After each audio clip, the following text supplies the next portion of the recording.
जय हिंद दोस्तों, आपका अपने गुरुकुल में स्वागत है। आज के देखिए हमारा नया वीडियो है। यह साइंस का क्या फिजिक्स का 50 महत्वपूर्ण इंपॉर्टेंट क्वेश्चन है। ठीक है, यानी कि यह क्वेश्चन क्या है कि बार बार परीक्षा में रिपीट होते रहते हैं। तो यह वीडियो आपके एएलपी टेक्नीशियन, एनटीपीसी और ग्रुप डी के लिए बहुत ही इंपॉर्टेंट होने वाला है। तो यह वीडियो ज़्यादा से ज़्यादा अपने दोस्तों को शेयर करें और चैनल को सब्सक्राइब करें। तो देखिए हमारा जो पहला क्वेश्चन है इसमें कि मनुष्य को ध्वनि कंपन की अनुभूति किस आवृत्ति सीमा में होती है। क्या मनुष्य को ध्वनि कंपन की अनुभूति किस आवृत्ति सीमा में होती है? तो क्या हो जाएगा 20 से 20,000 हर्ट्ज। ठीक है, यानी कि 20 से कम होगा तो नहीं सुन पाएंगे हम, और 20,000 से ज़्यादा भी होगा तो भी हम नहीं सुन सकते हैं। यानी कि 20 से 20,000 हर्ट्ज के बीच में रहेगा तो हम क्या करेंगे, उसे हमारी कानें आसानी से सुन सकती हैं। देखिए अगला क्वेश्चन है कि काले वस्त्रों के मुकाबले श्वेत वस्त्र शीतल क्यों होते हैं। काले वस्त्रों के मुकाबले श्वेत वस्त्र शीतल क्यों होते हैं? तो आंसर क्या हो जाएगा, उसके पास जो भी प्रकाश पहुंचता है उसे वे परिवर्तित करते हैं। ठीक है, यानी कि सफ़ेद रंग का जब कपड़ा पहनेंगे तो धूप को क्या करेगा, यानी कि जब उस पर प्रकाश पड़ेगा तो वो क्या उस पर परिवर्तित कर देता है। इसीलिए लोग गर्मी के मौसम में क्या करते हैं, सफ़ेद यानी कि वाइट कलर कपड़ा पहनते हैं। देखिए तीसरा क्वेश्चन है, कौन सर्वोत्तम विद्युत चालक है। कौन सर्वोत्तम विद्युत चालक है? तो क्या है, चांदी सर्वोत्तम विद्युत चालक है। ठीक है, परमाणु के नाभिक में होते हैं, परमाणु के नाभिक में होते हैं क्या, प्रोटॉन व न्यूट्रॉन। परमाणु के नाभिक में क्या होते हैं, प्रोटॉन व न्यूट्रॉन होते हैं। पायरोमीटर किसके मापन में प्रयोग किया जाता है। देखिए 5वां नंबर है कि पायरोमीटर किसके मापन में प्रयोग किया जाता है। तो क्या, उच्च ताप के लिए। ठीक है, उच्च ताप के लिए पायरोमीटर का उपयोग किया जाता है। प्रकाश वर्ष का मात्रक है, प्रकाश वर्ष का क्या, दूरी का, प्रकाश वर्ष मात्रक है दूरी का। ठीक है, एक तालाब के तल पर रखा हुआ एक पत्थर उच्च बिंदु पर रखा हुआ प्रतीत होता है, जहाँ ये वास्तव में है, यह किसके कारण होता है। तो यह प्रकाश का अपवर्तन के कारण होता है। प्रत्यावर्ती धारा को दिष्ट धारा में, यानी कि प्रत्यावर्ती धारा यानी कि एसी अल्टरनेटिंग करंट, और दिष्ट धारा यानी कि डायरेक्ट करंट डीसी में किसके द्वारा बदला जाता है। तो क्या आंसर होगा, रेक्टिफायर के द्वारा। ठीक है, रेक्टिफायर के द्वारा एसी से डीसी में कन्वर्ट करते हैं। देखिए 9 नंबर क्वेश्चन है कि एक भारी नाभिक के हल्के नाभिक में टूटने की प्रक्रिया को क्या कहते हैं। हल्के नाभिक में टूटने की प्रक्रिया, यानी कि एक भारी नाभिक के हल्के नाभिक में टूटने की प्रक्रिया नाभिक की विखंडन कहलाता है।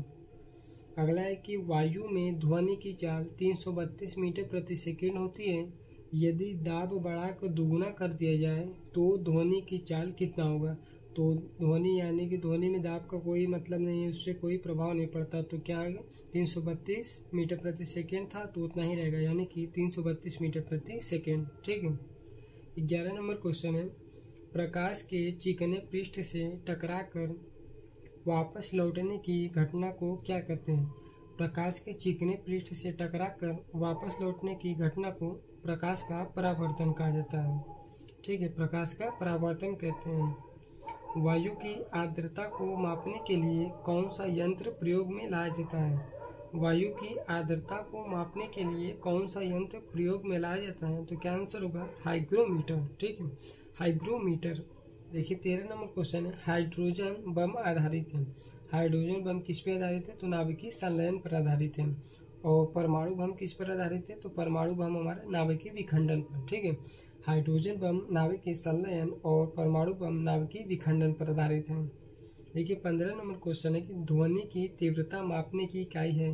तो ध्वनि की तीव्रता हम लोग डेसिबल में मापते हैं। ठीक है, निकट दृष्टि दोष से पीड़ित व्यक्ति के चश्मे में प्रयोग किया जाता है। निकट दृष्टि दोष से पीड़ित व्यक्ति के चश्मे में अवतल लेंस प्रयोग करते हैं, और दूर दृष्टि दोष से पीड़ित व्यक्ति के चश्मे में हम लोग क्या करते हैं, उत्तल लेंस प्रयोग करते हैं। ठीक है, निकट दृष्टि दोष अवतल लेंस, दूर दृष्टि दोष उत्तल लेंस।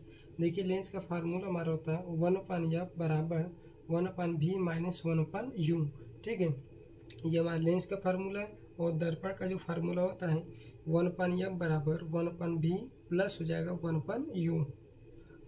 देखिए 18 नंबर क्वेश्चन है, ट्रांसफार्मर प्रयुक्त होते हैं। ट्रांसफार्मर प्रयुक्त होते हैं किसके लिए। एसी वोल्टेज का ऊंचाई और अपचाई करने के लिए, यानी कि एसी वोल्टेज को बढ़ाने और घटाने के लिए। वर्षा की बूंदों की गोलाकार आकृति का कारण है। वर्षा की बूंदों की गोलाकार आकृति का कारण क्या है? पृष्ठ तनाव, सरफेस टेंशन। ठीक है। दूरबीन का आविष्कार किसने किया था?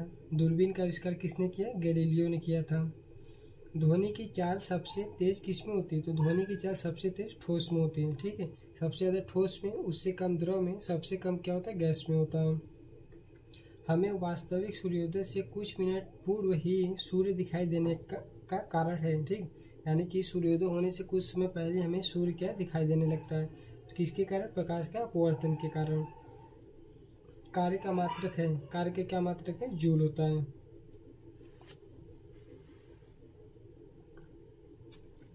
देखिए 24 नंबर है कि बिजली के बल्ब का फिलामेंट किस चीज का बना होता है? तो किसका होता है? वो टंगस्टन का होता है। ठीक है। बिजली के बल्ब का फिलामेंट टंगस्टन धातु का बना होता है।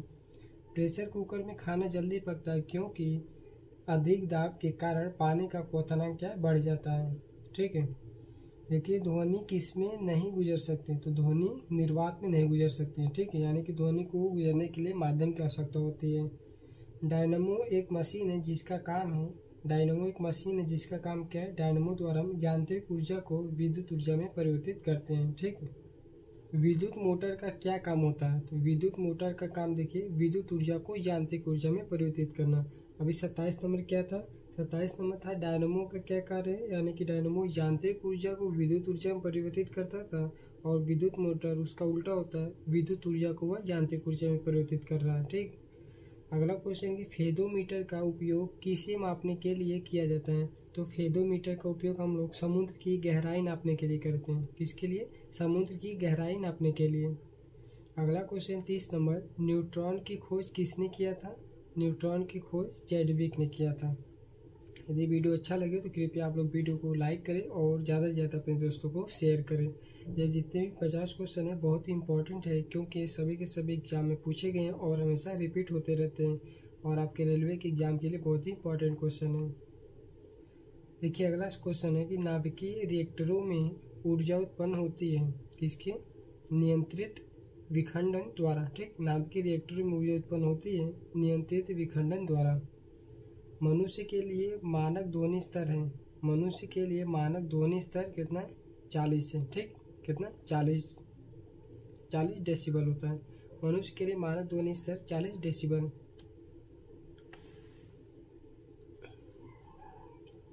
इलेक्ट्रिक करंट का यूनिट क्या है? यानी कि इलेक्ट्रिक करंट का मात्रक यूनिट इकाई क्या होता है? तो एम्पियर होता है। भिन्न भिन्न द्रव्यमान के दो पत्थरों को एक भवन के शिखर से एक साथ गिराया जाता है तो दोनों पत्थर जमीन पर एक साथ पहुंचेंगे। ठीक है। यानी कि भिन्न भिन्न द्रव्यमान के दो पत्थर को एक भवन के शिखर से एक साथ गिराया जाता है तो दोनों पत्थर जमीन पर एक साथ पहुंचेंगे। अगला है कि पानी में डुबोई एक छड़ यानी कि एक छड़ी किस संवृत्ति के कारण मुड़ी हुई प्रतीत होती है? यानी कि जब पानी में कोई हम लोग पेंसिल या कोई छड़ डालते हैं तो थोड़ा सा मुड़ा हुआ प्रतीत होता है, तो वह प्रकाश के अपवर्तन के कारण होता है। अस्थायी कण क्या होता है? अस्थायी कण न्यूट्रॉन होता है। डापलर प्रभाव संबंधित है, डापलर प्रभाव किससे संबंधित है? ध्वनि यानी साउंड से। देखिए अगला क्वेश्चन है कि एक दांत चिकित्सक द्वारा रोगी के दांतों की जांच के लिए प्रयुक्त होने वाला दर्पण होता है तो कौन सा दर्पण का उपयोग करते हैं? अवतल दर्पण। देखिए 38 नंबर क्वेश्चन है, भूकंप की तीव्रता का मापन किया जाता है। भूकंप की तीव्रता का मापन किया जाता है किसमें? रिएक्टर पैमाने पर। ठीक, रिएक्टर पैमाने पर। खाना पकाने के बर्तनों के नीचे का हिस्सा काला क्यों छोड़ दिया जाता है? यानी कि जो खाना पकाने वाला बर्तन होता है उसके नीचे हम लोग काला काला उसको कर देते हैं। किस लिए? क्योंकि काली सतह उष्मा की अच्छी अवशोषक होती है। ठीक है। अगला है 40 नंबर की, किसके कारण आकाश नीला दिखाई पड़ता है? किसके कारण? प्रकीर्णन के कारण। पवन ऊर्जा में ऊर्जा का कौन सा रूप विद्युत ऊर्जा में परिवर्तित होता है? यानी कि पवन ऊर्जा में जो ऊर्जा का कौन सा रूप विद्युत ऊर्जा में परिवर्तित होता है तो वह गतिज ऊर्जा का। ठीक है। घरेलू विद्युत उपकरणों में प्रयुक्त सुरक्षा फ्यूज तार उस धातु से बनी होती है जिसका गलनांक कम होता है। ठीक है। जो फ्यूज हम लोग लगाते हैं उसमें जो पतला तार लगाते हैं बीच में उसका गलनांक क्या होना चाहिए? कम होना चाहिए। जब प्रकाश की किरण एक माध्यम से दूसरे माध्यम में जाती है तो इसकी आवृत्ति समान रहती है, ठीक है, यानी कि इसकी आवृत्ति परिवर्तित नहीं होती है। पराश्रव्य तरंगे वे ध्वनि तरंगे जिनकी आवृत्ति 20,000 हर्ट्ज से अधिक होती है। अल्ट्रासोनिक वेव, ठीक, यानी कि पराश्रव्य तरंगे से हम लोग सुन नहीं सकते हैं। वायुमंडलीय दाब को मापने के यंत्र का उपयोग किया जाता है। क्या वायुमंडलीय दाब को मापने के लिए किस यंत्र का उपयोग करते हैं? तो बैरोमीटर का उपयोग करते हैं। देखिए 46 नंबर क्वेश्चन है, एक तालाब के किनारे एक मछुआरा मछली को भाले से मारने की कोशिश करता है तो उसे निशाना कैसे लगाना चाहिए? तो जहां मछली दिखाई दे उसके नीचे लगाना चाहिए, क्योंकि क्या हम बाहर से जब देखेंगे तो जब मछली नीचे तालाब में रहेगी तो वह अपनी वास्तविक स्थान से कुछ ऊपर दिखाई देती है, ठीक है, यानी कि अपवर्तन के कारण कुछ ऊपर दिखाई देगी। तो हम लोग क्या करेंगे, भाला नीचे लगाएंगे मछली के तो उसको जाकर लग जाएगा। अगला क्वेश्चन है, एक श्वेत और चिकनी सतह कैसी होती है? एक श्वेत और चिकनी सतह जो है ताप की खराब अवशोषक तथा अच्छी परावर्तक होती है। एक ट्रेन जैसे ही चलना आरंभ करती है उसमें बैठे हुए यात्री पीछे की ओर झुक जाते हैं, इसका कारण है यह जड़त्व के कारण होता है, ठीक है, किसके कारण? जड़त्व के कारण। अगला 49 नंबर क्वेश्चन है, प्रकाश के विद्युत चुम्बकीय स्वरूप की खोज किसने की थी? प्रकाश के विद्युत चुम्बकीय स्वरूप की खोज किसने की थी? मैक्सवेल ने। फाउंटेन पेन के आविष्कारक कौन थे? फाउंटेन पेन किसने बनाया? वाटरमैन ने बनाया, ठीक। तो ये था हमारा क्या 50 क्वेश्चन फिजिक्स के, बहुत ही इंपॉर्टेंट क्वेश्चन था। तो आई होप कि आप लोगों को वीडियो अच्छा लगा हो। यदि वीडियो पसंद आए तो कृपया लाइक करें, चैनल को सब्सक्राइब करें और अपने दोस्तों को भी शेयर करें। Thank you.